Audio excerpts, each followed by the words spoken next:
नमस्कार, प्रादेशिक समाचार के साथ मैं नूतन लकड़ा। पहले मुख्य समाचार। प्रधानमंत्री ने कहा है कि उन्हें आशा है कि कोविड-19 के बावजूद वर्ष 2024 तक देश को 50 खरब डॉलर वाली अर्थव्यवस्था बनाने का लक्ष्य हासिल कर लिया जाएगा। राज्य में कोरोना से स्वस्थ होने की दर बढ़कर लगभग 94% पहुंची। सक्रिय मामलों की संख्या घटकर 5,363 हुई। भारतीय पुलिस सेवा के पूर्व अधिकारी अमिताभ चौधरी झारखंड लोक सेवा आयोग के नए अध्यक्ष बनाए गए। और कर्मचारी राज्य बीमा निगम स्वास्थ्य बीमा योजना के तहत प्रसूति खर्च की सीमा को बढ़ाकर 7,500 रुपए करने का केंद्र सरकार ने लिया निर्णय। और अब समाचार विस्तार से। कोविड-19 महामारी के खिलाफ देश एकजुट होकर लड़ रहा है।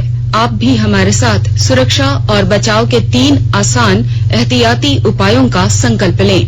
मास्क पहने, 2 गज की दूरी है जरूरी, सुरक्षित दूरी बनाए रखें, हाथ और मुंह साफ रखें। प्रधानमंत्री नरेंद्र मोदी ने कहा है कि उन्हें आशा है कि कोविड-19 के बावजूद वर्ष 2024 तक देश को 50 खरब डॉलर वाली अर्थव्यवस्था बनाने का लक्ष्य हासिल कर लिया जाएगा। एक अंग्रेजी दैनिक को दिए साक्षात्कार में श्री मोदी ने कहा कि सरकार समय रहते अर्थव्यवस्था को लगातार गति देने के लिए सभी उपाय करेगी और साथ ही समग्र वृहत आर्थिक स्थिरता पर भी ध्यान दिया जाएगा।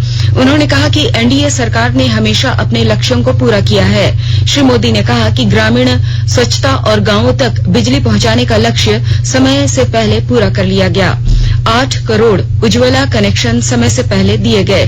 प्रधानमंत्री ने कहा कि कोविड-19 महामारी से देश की 130 करोड़ जनता पर असर पड़ा है और सरकार तथा जनता दोनों ही इससे निपटने के लिए मिलकर प्रयास कर रही है। उन्होंने कहा कि नुकसान की भरपाई के लिए वे अगले साल और तेजी से काम करेंगे। श्री मोदी ने कहा कि भारत ने कोविड महामारी से निपटने में वैज्ञानिक दृष्टिकोण अपनाया है। प्रधानमंत्री ने कहा कि संक्रमण की शुरुआती दौर में समय रहते उपाय किए जाने से इससे बचाव की तैयारी में मदद मिली। भारत उन देशों में शामिल है जहां कोरोना मृत्यु दर सबसे कम है। राज्य में कोरोना से स्वस्थ होने की दर बढ़कर 93.79% पहुंच गई है, जबकि मौत की दर महज 0.87% है। आंकड़ों के लिहाज से प्रदेश में अब तक 1,05,69 कोरोना पॉजिटिव मामले सामने आ चुके हैं। इनमें 94,326 लोग स्वस्थ हो चुके हैं, जबकि 5,363 संक्रमितों का विभिन्न अस्पतालों में इलाज चल रहा है। वहीं 880 लोगों की जान कोरोना की वजह से जा चुकी है। यहाँ के 24 जिलों में 13 ऐसे जिले हैं जहां सक्रिय मामलों की संख्या 100 से कम हो गई है, जबकि रांची और सिंहभूम में सक्रिय मामलों की संख्या सबसे ज्यादा है। इधर पिछले 24 घंटों में 452 लोगों ने कोरोना को मात दी। वहीं 345 नए पॉजिटिव मामले सामने आने के अलावा 4 संक्रमितों की मौत भी हो गई। इस दौरान रांची से सबसे ज्यादा 102 संक्रमितों को उपचार के बाद अस्पताल से छुट्टी दे दी गई, जबकि रांची से ही सर्वाधिक 92 नए कोरोना संक्रमित भी मिले हैं। रांची से 2, लोहरदगा और देवघर में एक संक्रमित की मौत होने की पुष्टि स्वास्थ्य विभाग द्वारा की गई। केंद्र सरकार ने कहा है कि देश में कोविड-19 से ठीक होने वाली की दर 90.99% हो गई है। पिछले 24 घंटे में 56,000 से अधिक संक्रमित लोग ठीक हुए हैं। अब तक 73,15,000 से अधिक लोग संक्रमण से उबर चुके हैं। ठीक होने की दर लगातार बेहतर होने के कारण अब देश में संक्रमण के सक्रिय मामले 7.51% रह गया है। इस समय देश में संक्रमण के 6,03,000 सक्रिय मामले हैं। पिछले 24 घंटों में संक्रमण के 49,881 नए मामले सामने आने से देश में संक्रमण के मामलों की संख्या 80 लाख को पार कर गई है।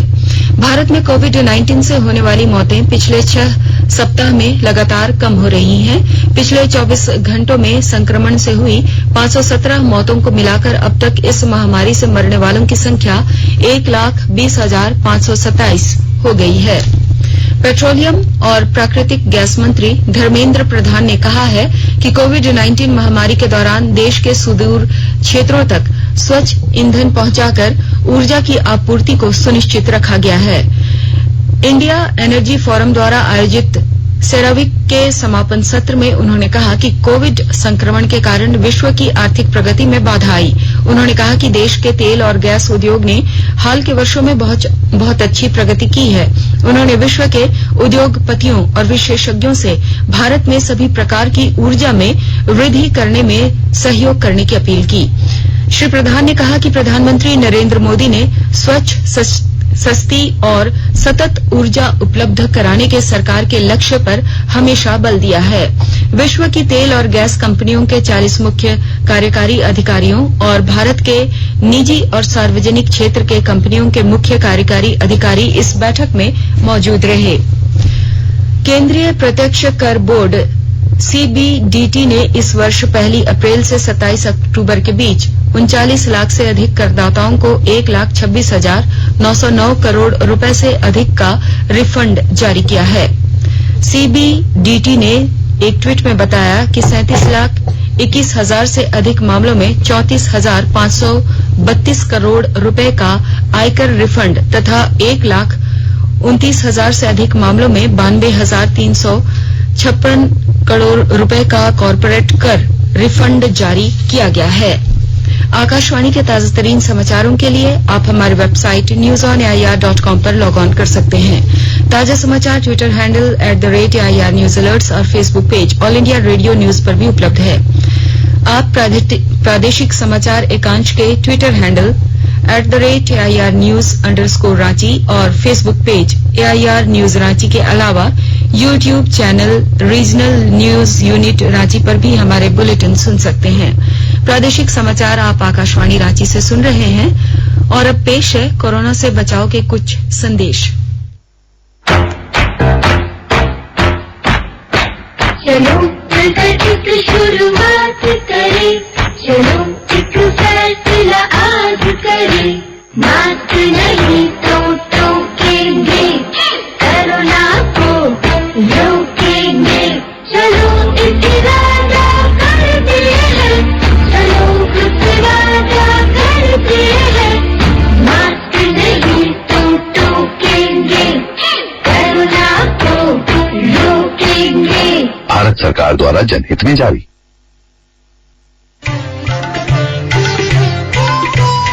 कोविड-19 से बचाव और सुरक्षित रहने के 3 उपाय। मास्क लगाएं, 2 गज दूरी है जरूरी, सुरक्षित दूरी रखें, हाथ और मुंह साफ रखें।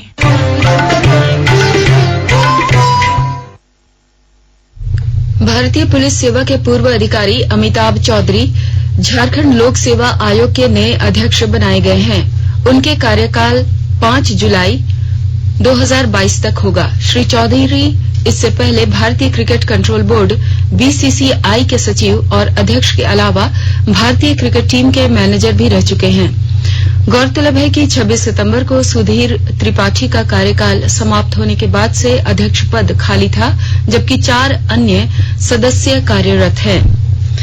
राज्य सरकार सरना धर्म कोड को लेकर विधानसभा का विशेष सत्र बुलाएगी। दुमका और बेरमो विधानसभा उपचुनाव होने के बाद विशेष सत्र के लिए तारीखों की घोषणा की जाएगी। इस विशेष सत्र में सरना धर्म कोड का प्रस्ताव पारित कर केंद्र सरकार को भेजा जाएगा। गौरतलब है कि सरना धर्म की मांग विभिन्न आदिवासी संगठन लगातार करते आ रहे हैं। इस सिलसिले में उनके द्वारा राज्यपाल और मुख्यमंत्री को भी ज्ञापन सौंपा जा चुका है। इसके अलावा विभिन्न स्तरों पर हुए लगातार प्रदर्शन कर रहे हैं ताकि 2021 की जनगणना प्रपत्र में सरना धर्म कोड का अनिवार्य रूप से कॉलम दर्ज हो। राज्य सरकार ने एक दिन में अधिकतम 40 जमीन और फ्लैट के दस्तावेज की निबंधन की सीमा को समाप्त करने का निर्णय लिया है। अब निबंधन कार्यालय में जितने भी आवेदक आएंगे उनके जमीन फ्लैट के निबंधन की प्रक्रिया पूरी की जाएगी। निबंधक महानिरीक्षक विभ्रा भाल ने इस संबंध में सभी जिलों के उपायुक्तों को आवश्यक दिशा निर्देश जारी कर दिए हैं। गौरतलब है कि कोरोना संक्रमण को देखते हुए सरकार ने हर दिन 40 जमीन फ्लैट की संख्या निर्धारित कर दी थी, लेकिन स्थिति सामान्य होते देख इसे वापस ले लिया गया है। हालांकि निबंधन कार्यालयों में कोरोना से बचाव को लेकर सोशल डिस्टेंसिंग समेत सरकार द्वारा जारी किए गए दिशा निर्देशों का पालन किया जाएगा। जामताड़ा जिले में बुजुर्गों को बेहतर इलाज की सुविधा मुहैया कराने के लिए प्रशासन की ओर से कई पहल की जा रही है। पेश है हमारे संवाददाता की रिपोर्ट। जामताड़ा जिले के बुजुर्ग मरीजों को निःशुल्क बेहतर इलाज की सुविधा उपलब्ध कराई जा रही है। इसके लिए सदर अस्पताल में 7 बेड क्षमता वाले जेरियोट्रिक वार्ड का शुभारंभ किया गया है। उपायुक्त फैज अक अहमद मुमताज ने कल वार्ड का शुभारंभ करते हुए कहा कि बुजुर्ग मरीजों को दवा के साथ साथ आधुनिक चिकित्सीय सुविधा निःशुल्क उपलब्ध कराने की व्यवस्था की गई है। सिविल सर्जन डॉक्टर आशा एक्का ने बताया कि वार्ड में 60 वर्ष से अधिक उम्र के मरीजों की भर्ती और तमाम आवश्यक सुविधाएं निःशुल्क उपलब्ध कराई जा रही है। इस व्यवस्था से आर्थिक रूप से कमजोर अभिभावकों को राहत मिलेगी। उन्होंने कहा कि वार्ड में नियमित रूप से चिकित्सक एवं स्वास्थ्य कर्मी सेवा में उपलब्ध रहेंगे। सुभाष प्रसाद सिंह, आकाशवाणी समाचार, जामताड़ा। केंद्र सरकार ने कर्मचारी राज्य बीमा निगम स्वास्थ्य बीमा योजना के तहत प्रसूति खर्च की सीमा को 5,000 रूपये से बढ़ाकर 7,500 रूपये करने का निर्णय लिया है। प्रसूतियों को इस योजना का लाभ उन जगहों पर मिलता है जहां ईएसआई की जरूरी स्वास्थ्य सुविधाएं उपलब्ध नहीं है। 21,000 रूपये प्रतिमाह से कम वेतन वालों को 2 डिलीवरी के लिए इस योजना का लाभ दिया जाता है। बिजली विभाग की ओर से रांची में बिजली बिल वसूली और चोरी के खिलाफ अभियान चलाया जा रहा है। इस सिलसिले में कल 1,379 वैसे बकायादारों के घरों की बिजली काट दी गई जिनका बकाया 5,000 रूपये से ज्यादा है। इन सभी पर लगभग 2 करोड़ 55 लाख का जुर्माना भी लगाया गया। रांची विद्युत बोर्ड के महाप्रबंधक पीके श्रीवास्तव ने बताया कि बिजली बिल वसूला अभियान 21 अक्टूबर तक लगातार चलाया जाएगा। इसके लिए 15 अभियंताओं की तैनाती की गई है। उन्हें हर दिन बकायेदारों से बिजली बिल वसूली का ब्यौरा देना होगा। राज्य के सभी सरकारी विद्यालयों का ऑडिट कराया जाएगा। इसके लिए सभी विद्यालयों को वित्त वर्ष 2019-20 में विभिन्न मदों में किए गए खर्च का ब्यौरा देने को कहा गया है। इसके तहत स्थायी और पारा शिक्षकों के वेतन पर खर्च होने वाली राशि के अलावा निर्माण तथा मरम्मत कार्यों, रखरखाव, शौचालय और पेयजल सुविधा पर हुए खर्च के बारे में बताना होगा। शिक्षा विभाग द्वारा नवंबर से ऑडिट की प्रक्रिया शुरू की जाएगी। चतरा जिले के कुंदा थाना क्षेत्र से पुलिस ने उग्रवादी संगठन तृतीय प्रस्तुति कमेटी के सब जोनल कमांडर दिलचंद गंझू को गिरफ्तार किया है। उसके खिलाफ विभिन्न थानों में 11 मामले दर्ज हैं। प्रभारी ने बताया कि उसके कुंदा बाजार में होने की गुप्त सूचना मिलने के बाद पुलिस ने उसे गिरफ्तार कर लिया। उससे पूछताछ में कई उग्रवादी घटनाओं के खुलासे होने की उम्मीद है। और अब संक्षिप्त खबरें। रामगढ़ मनरेगा के तहत संचालित बिरसा हरित ग्राम योजना के लिए सिंचाई सुविधाओं का विस्तार किया जा रहा है। मनरेगा आयुक्त ने सभी जिलों से संबंधित पदाधिकारियों को हर पंचायत में 5 सिंचाई कूप स्वीकृत कराने का निर्देश दिया है। रांची सदर अस्पताल को अत्याधुनिक सुविधाओं से युक्त 20 आईसीयू बेड मिलेंगे। अजीम प्रेमजी फाउंडेशन की ओर से ये आईसीयू बेड दिए जाएंगे। कोरोना मरीजों के इलाज को लेकर इन बेडों का इस्तेमाल किया जाएगा।